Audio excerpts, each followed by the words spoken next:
तो पहले हम लोगों ने सेल के स्ट्रक्चर को पढ़ रहे थे। सेल के स्ट्रक्चर में हमने इसके कुछ सेल के स्ट्रक्चर्स पढ़े थे, जिनमें साइटोस्केलेटन था, सेल मेम्ब्रेन था, साइटोप्लाज्म था, और एक और चीज थी सेल वॉल थी मेरा ख्याल है। ठीक है, उसकी हमने सारी कंपोजिशंस और ये चीजें देखी थी। अब जो है वो हम उसके अंदर के स्ट्रक्चर की बात करेंगे, जिसको सेल ऑर्गेनेलिस या सेल ऑर्गेनेल्स कहा जाता है। और उसमें जो सबसे पहले आता है, सबसे मोस्ट प्रोमिनेंट जो काम करता है या जो हम देखेंगे वो क्या आएगा, सेल ऑर्गेनेलिस या ऑर्गेनेल्स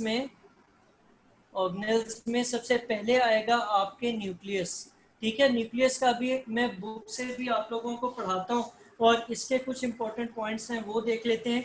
इसका इंपॉर्टेंट पॉइंट एक तो ये है कि ये सबसे प्रोमिनेंट पार्ट है, और डीएनए आपका आरएनए वगैरह इसी के अंदर मौजूद होता है। इसकी जो आउटर मोस्ट कवरिंग है, ये ऐसे ही है जैसे एक अंडा या एक कोई भी गोल शेप है, उससे की इसकी शेप होती है। इसके जो बाहर के आउटर मोस्ट लेयर है उसको न्यूक्लियर इन्वेलप कहा जाता है।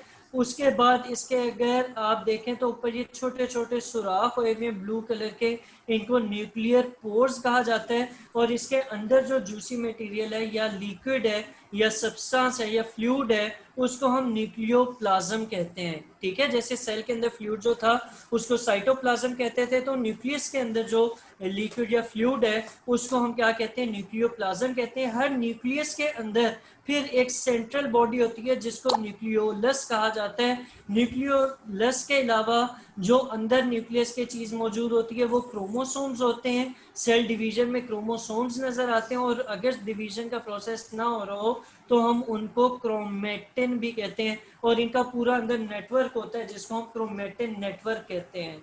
ठीक है, तो अब इनके भी उसी तरीके से पहले हम इसके पार्ट्स देखेंगे और हर पार्ट का क्या फंक्शन है वो देखेंगे। फिर दूसरा जो सेल ऑर्गेनेल आता है इंपॉर्टेंट, वो है राइबोसोम्स। राइबोसोम का स्ट्रक्चर जो आपके यहाँ पे बना हुआ है, आप बिल्कुल उसी तरह बनाएंगे। इसके दो यूनिट्स होते हैं, एक लार्जर सब यूनिट होता है, वापस भेज दो। नहीं, छुट्टी कल क्यों की है? नहीं। अच्छा, लार्जर सब यूनिट होता है और एक उसके छोटा यूनिट लगा होता है जिसको स्मॉलर सब यूनिट कहा जाता है। ठीक है, फिर तीसरे पे आते हैं। अच्छा, इसके भी आगे जाके हम अभी डिटेल में पढ़ते हैं, मैं बुक से ही बताता हूँ, वहीं पे हाईलाइट कर दूंगा। और आप लोगों को अब जो मैं डायग्राम आज दूंगा, जैसे कल वाली दी थी कि डायग्राम के साथ डिस्क्राइब भी करना था, जैसे फ्लूइड मोजाइक मॉडल बड़ा अच्छा बनाया हुआ हमना ने नजर आ रहा है, इसी तरीके से जो है उसको भी करना होगा। ये मैं दिखा देता हूँ, दिखाएं जरा। ये देखें जरा एमन, ये फ्लूइड मोजाइक मॉडल जैसे इन्होंने बनाया हुआ, नीचे सारी डिस्क्रिप्शन लिखी हुई है। तो अभी जो हम इसके पार्ट्स करेंगे, मुख्तलिफ सेल ऑर्गेनल्स करेंगे, सेल के अंदर की चीजें करेंगे, उनकी भी डायग्राम बना के उनके भी बारे में, एक मिनट पुत्र, एक मिनट, उनके भी बारे में आपने डिस्क्रिप्शन लिखनी होगी। ठीक है, तो सेल ऑर्गेनल्स में सबसे पहले न्यूक्लियस था, वो आप कर चुके। फिर आपके क्या आ रहा है, माइटोकॉन्ड्रिया आएगा। माइटोकॉन्ड्रिया की भी शेप डायग्राम बनी हुई है। इसकी भी दो मेम्ब्रेन्स होती है, एक आउटर लेयर है जिसको आउटर मेम्ब्रेन कहते हैं, और फिर उसके अंदर जैसे आप एक बड़े डब्बे के अंदर प्लास्टिक का शॉपर थोड़ा घिसमिस करके रख दें या थोड़ा सा उसे फोल्ड करके रख दें, तो उस तरह की लेयर होती है एक और, जिसको हम क्या कहते हैं, इनर मेम्ब्रेन कहते हैं। उस जो जिगजैग इनर मेम्ब्रेन है उसके अंदर इस तरह के नोड्स बने हुए होंगे, ये एजेस बने हुए हैं, इनको क्रिस्टाई कहा जाता है। और ये जो अंदर आपको ये ब्लू कलर का एक नेटवर्क सा नजर आ रहा है, इसको मैट्रिक्स कहा जाता है। ठीक है, सही है। अच्छा, इस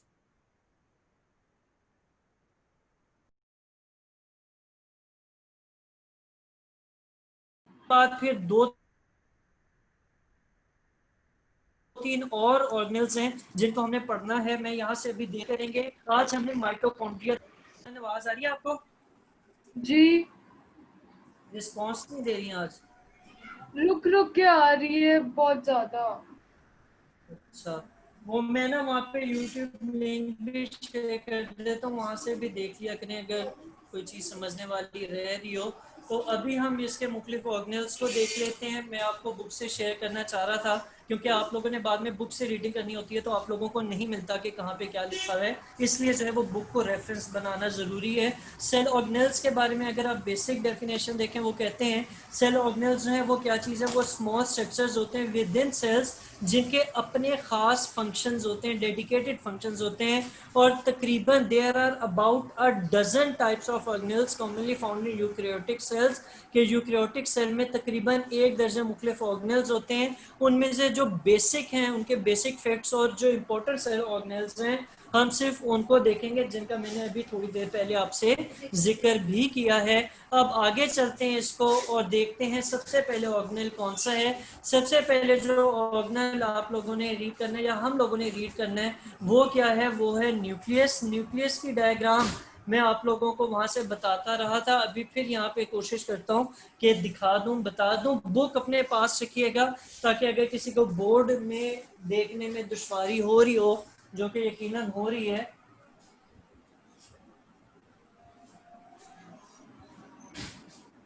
अच्छा, अगर बोर्ड पे नजर ना आ रहा हो तो आप लोग बुक से भी रिलेट कर सकेंगे, या थोड़े से सिग्नल का इशू है तो आप वहां से रिलेट कर सकते हैं। तो सबसे पहले तो पढ़ते हैं जी, वो क्या कहते हैं। वो ये कहते हैं कि जो प्रोमिनेंट न्यूक्लियस है वो यूकैरियोटिक सेल्स में नजर आता है। यानी यूकैरियोटिक सेल्स में न्यूक्लियस ऐसा होता है कि वो सेल के अंदर बहुत प्रोमिनेंट नजर आ रहा होता है, बड़ा क्लियरली आप उसको देख सकते हैं माइक्रोस्कोप के जरिए। एनिमल सेल्स के अंदर ये कहाँ पे होता है, सेंटर में होता है। लेकिन जो मेच्योर प्लांट्स होते हैं उनमें ये सेंटर पर नहीं होता, बल्कि अगर आप लोगों ने कल डायग्राम बनाई हो, मुझे दिखाएं वो बुक वाली दिखाएं, बुक ने, बल्कि रहने दें, ये तो स्क्रीन शेयर हो रही है। अच्छा, बुक में अगर आप देखें ना प्लांट सेल की डायग्राम, उसमें देखिएगा सेंटर में एक बड़ा सा वैक्यूल है। अब वैक्यूल का साइज बड़ा होने की वजह से वैक्यूल क्या करता है कि न्यूक्लियस को एक साइड पर पुश कर देता है। ठीक है, एनिमल सेल में ऐसा नहीं है। एनिमल सेल में पेज पुत्र पलटोगे तो नजर आ जाएगा। अब एनिमल सेल में ऐसा नहीं है, उसमें सेंटर में प्रोमिनेंट न्यूक्लियस होता है। और प्लांट सेल में जो है वो कहाँ पे होता है, एक साइड पर पुश हो जाता है। किसकी वजह से, वैक्यूल की वजह से। उसके अलावा न्यूक्लियस की आप स्ट्रक्चर देखते हैं तो इसका जो स्ट्रक्चर है उसमें क्या होगा कि इसकी डबल मेम्ब्रेन होती है जिसको हम न्यूक्लियर इन्वेलप कहते हैं। फिर आगे चले तो न्यूक्लियर इन्वेलप के बारे में कहा जा रहा है कि न्यूक्लियर इन्वेलप के ऊपर छोटी छोटी पोर्स होती हैं, और ये पोर्स भी सेमी परमिएबल नेचर की होती हैं। सही है, सेमी परमिएबल का क्या मतलब है, सेमी परमिएबल कल भी बताया था, आप बताएं, शाबाश, हिम्मत करें, बोलें, सही बोल रही हैं। हाँ, कुछ सब्सटेंसेस जो हैं वो उसके अंदर से पास कर जाते हैं और कुछ जो है वो उसके अंदर से पास नहीं करते। जैसे चाय की छन्नी है, उसमें अंदर से लिक्विड सारा गुजर जाता है लेकिन पत्ती जो है वो क्रॉस नहीं कर सकती। तो ये परमिएबल नहीं है, ये ब्लॉक भी नहीं कर रही, कुछ चीज़ों को गुजरने दे रही है अपने अंदर से और कुछ को नहीं गुजरने दे रही। इसी तरह न्यूक्लियर इन्वेलप के ऊपर स्मॉल पोर्स होती हैं जिसकी वजह से ये सेमी परमिएबल मेम्ब्रेन बन जाती है। और उससे अंदर चले अगर न्यूक्लियर इन्वेलप के अंदर, तो उसके अंदर दानेदार फ्लूइड होता है। ठीक है, लिक्विड सा होता है, फ्लूइड होता है दानेदार, उसमें दाने दाने से होते हैं जिसको हम न्यूक्लियोप्लाज्म कहते हैं। न्यूक्लियोप्लाज्म जो है उसके अंदर एक या दो न्यूक्लियोलाई होते हैं, यानी सिंगल उसका न्यूक्लियोलस होता है, और इसके अलावा उसमें क्रोमोसोम्स भी फ्लोट कर रहे होते हैं। सही है। जी। अच्छा, अब न्यूक्लियोलस की बात होगी, न्यूक्लियोलस की बात करते हैं। तो ये किसके अंदर था, न्यूक्लियोलस न्यूक्लियोप्लाज्म के अंदर फ्लोट कर रहा था। ये डार्क स्पॉट होता है और इस साइड के ऊपर बेसिकली जो राइबोसोमल आरएनए है वो बनता है, और राइबोसोम्स जो हैं वो अरेंज होते हैं, असेंबल होते हैं। और क्रोमोसोम्स की बात करते हैं, उसके बाद हमने क्या कहा था, न्यूक्लियोप्लाज्म के अंदर दो स्ट्रक्चर्स हैं, एक न्यूक्लियोलस है और दूसरा क्रोमोसोम्स हैं। तो अब हम जा रहे हैं क्रोमोसोम्स की तरफ। क्रोमोसोम्स जो हैं आपके वो बेसिकली विजिबल होते हैं सिर्फ उस वक्त जब सेल डिवीजन होती है, खास तौर पे जो मियोसिस मेटोसिस में जो इंटरफेज होता है यानी नॉन डिवाइडिंग फेज, उसमें ये जो है वो थ्रेड लाइक स्ट्रक्चर्स होते हैं, यानी धागे धागे से होते हैं, रेशे रेशे से होते हैं, और ये आपको क्रोमेटिन की शक्ल में नजर आते हैं। ठीक है, सेल डिवीजन फेज में क्रोमोसोम की फॉर्म में नजर आते हैं, और जब सेल डिवीजन नहीं होती तो यही बिखर के जो है वो धागों की तरह के नजर आते हैं, जाला सा लगता है, और उसको हम क्या कहते हैं, क्रोमेटिन कहते हैं। क्रोमोसोम्स बने किस चीज से, ये बेसिकली डीएनए और प्रोटीन से बने हुए होते हैं। फिर आगे चलें तो न्यूक्लियस की बात हो रही है। जैसे हमने कहा था कि यूकैरियोटिक में ये प्रोमिनेंट होता है, लेकिन प्रोकैरियोटिक में ये इतना प्रोमिनेंट नहीं होता। तो यही बात यहाँ पर लिखी है कि प्रोकैरियोटिक सेल में ये इतना प्रोमिनेंट नहीं होता। इनका जो क्रोमोसोम है वो सिर्फ डीएनए से बना हुआ होता है और साइटोप्लाज्म में तैर रहा होता है या सबमर्ज किया हुआ होता है। सही है? जी अच्छा जी, ठीक है। अब उसके आगे चलते हैं। थोड़ा सा ये स्ट्रक्चर बना हुआ है आपके सामने, ये उन्होंने उसकी एक डायग्राम से बना दी, सिर्फ इसीलिए कि एक चीज इन्होंने बतानी थी कि बेसिकली जो जेनेटिक इंफॉर्मेशन है वो सेल के न्यूक्लियस के अंदर ही डीएनए वगैरह उसके जरिए जो है वो ट्रांसफर हो रही होती है। ठीक है जी ठीक है। जी। फिर आगे चलते हैं तो नेक्स्ट स्ट्रक्चर आ जाता है। अब इसमें देखें उन्होंने बड़ा अच्छा सा बनाया हुआ है, राइट साइड पे भी आपको नजर आ रहा है। ये क्या है, ये राइबोसोम्स है। इसमें एक ब्लू कलर का प्रोमिनेंट स्ट्रक्चर है और एक उसके नीचे जो है वो उसका सब यूनिट है। यही चीज उन्होंने यहाँ पर सिंपल डायग्राम में भी बनाई हुई है। इसको हम क्या कहते हैं, राइबोसोम्स कहते हैं। ये ग्रेनुलर स्ट्रक्चर होता है, यानी अगर आप इसके ऊपर हाथ फेरें तो ये स्मूथ नहीं होगा बल्कि दानेदार सा होगा। और ये इसके टाइनी ग्रेनुलर स्ट्रक्चर्स इसके ऊपर फ्लोट कर रहे होते हैं, साइटोप्लाज्म के ऊपर फ्लोट कर रहे होते हैं। और इसके इर्द गिर्द जो है वो क्या होता है, एंडोप्लाज्मिक रेटिक्यूलम होता है। एंडोप्लाज्मिक रेटिक्यूलम के बारे में हम अभी डिटेल में पढ़ेंगे, अभी नहीं, यानी आगे पढ़ना है, वो भी ऑर्गेनल्स में ही आता है। हर राइबोसोम जो है उसके ऊपर तकरीबन इक्वल अमाउंट होती है, किस चीज की, इक्वल अमाउंट ऑफ प्रोटीन्स होती है और आरएनए होता है, यानी राइबोसोमल आरएनए है। राइबोसोमल आरएनए का मतलब है कि जो सेल और न्यूक्लियस के अंदर आरएनए है वो अलग है, और जो राइबोसोम का अपना आरएनए है उसको राइबोसोमल आरएनए कहा जाता है। राइबोसोम जो है ये इनके इर्द गिर्द कोई मेम्ब्रेन नहीं होती, इसलिए जो है ये प्रोकैरियोट्स के अंदर भी मौजूद होता है। लेकिन अगर आप यूकैरियोटिक राइबोसोम्स की बात करें तो ये प्रोकैरियोटिक राइबोसोम्स की निस्बत थोड़े से साइज में क्या होते हैं, बड़े होते हैं। सही है? सही है। ठीक है। अच्छा जी, अब आगे चलते हैं। राइबोसोम्स के बारे में कहा जा रहा है कि इस जगह पर बेसिकली जो बॉडी अपने प्रोटीन्स खुद बनाती है, जो प्रोटीन सिंथेसिस होता है वो राइबोसोम्स के अंदर होता है। प्रोटीन सिंथेसिस जो है ये किसी भी सेल के लिए बहुत इंपॉर्टेंट होता है, इसलिए जो है वो सेल के अंदर नंबर ऑफ राइबोसोम्स भी बहुत ज्यादा होते हैं। जब राइबोसोम काम नहीं कर रहा होता है तो ये टूट कर छोटे छोटे यूनिट्स में डिसअसेंबल हो जाता है। जैसे आपको नजर आ रहा है, एक लार्जर यूनिट होता है इसका और एक क्या होता है, स्मॉलर यूनिट होता है। ठीक है। जी अच्छा जी, फिर आगे चलते हैं। तो ये उन्होंने टीआरएनए वगैरह ये चीजें बनाई हुई है, राइबोसोम का एक स्ट्रक्चर सा बनाया हुआ है। फिर नेक्स्ट पेज में आते हैं, ये लास्ट चीज है आपके पास। ये इन्होंने बड़ी अच्छी पिक्चर यहाँ पे एनिमेशन में दिखाई हुई है कि ये ऐसे ही है जैसे एक कैप्सूल है, उसके अंदर एक सारी चीज फैली हुई है। तो ये आपको बेसिकली उन्होंने माइटोकॉन्ड्रिया दिखाया है। माइटोकॉन्ड्रिया को हम पावर हब भी कहते हैं, अगर पावर हाउस ऑफ सेल भी कहते हैं, कि जो सेलुलर रेस्पिरेशन होती है, या हम कहते हैं कि जो एनर्जी प्रोडक्शन है वो सारी माइटोकॉन्ड्रिया में ही होती है।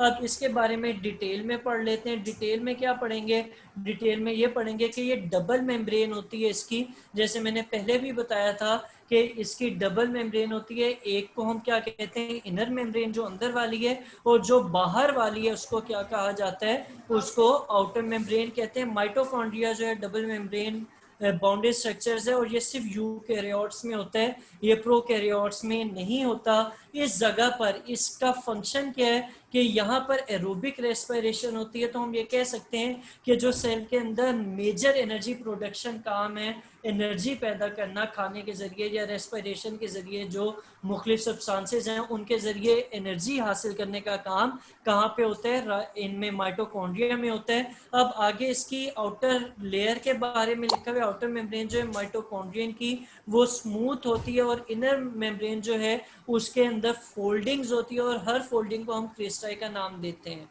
सही है? अच्छा, अब ये जो इनर फोल्डिंग ज्यादा है, इसका फायदा क्या होता है? इसका फायदा ये होता है कि जो सरफेस एरिया है ना इनर मेम्ब्रेन का, वो ज्यादा हो जाता है, और ज्यादा होने की वजह से जो उसके अंदर रिएक्शंस हैं उन्हें भी होने की जगह ज्यादा मिल जाती है। और माइटोकॉन्ड्रिया का अपना डीएनए होता है, अपने राइबोसोम्स होते हैं, और राइबोसोम जो माइटोकॉन्ड्रिया के होते हैं वो बैक्टीरिया के राइबोसोम से ज्यादा मिलते हैं इंस्टेड ऑफ यूकैरियोटिक राइबोसोम्स। ठीक है, कि जो यूकैरियोटिक सेल के राइबोसोम्स हैं वो डिफरेंट होते हैं, बैक्टीरिया के राइबोसोम डिफरेंट होते हैं, और माइटोकॉन्ड्रिया के राइबोसोम डिफरेंट हैं। लेकिन अगर हम कंपेयर करें तो माइटोकॉन्ड्रिया के राइबोसोम किससे मिलते हैं ज्यादा?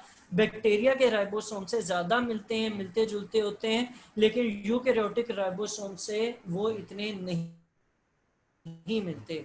सही है? ठीक है। तो ये 3 आपके हो गए सेल ऑर्गेनल्स, बाकी इंशाल्लाह कल देखेंगे। अभी आप लोगों को एक तो नमाज का ब्रेक देखूंगा, और आगे के जो ऑर्गेनल्स हैं जिनमें प्लास्टिड्स आता है, प्लास्टिड्स जो हैं वो आमतौर पे प्लांट्स में मौजूद होते हैं और कुछ प्रोटिस्ट में भी मौजूद होता है जहाँ पर फोटोसिंथेसिस वगैरह होता है। फिर उसके बारे में डिटेल में इंशाल्लाह कल देखेंगे। अभी जो पढ़ा है इसमें कोई मसला है तो मुझे बताएं। नहीं है।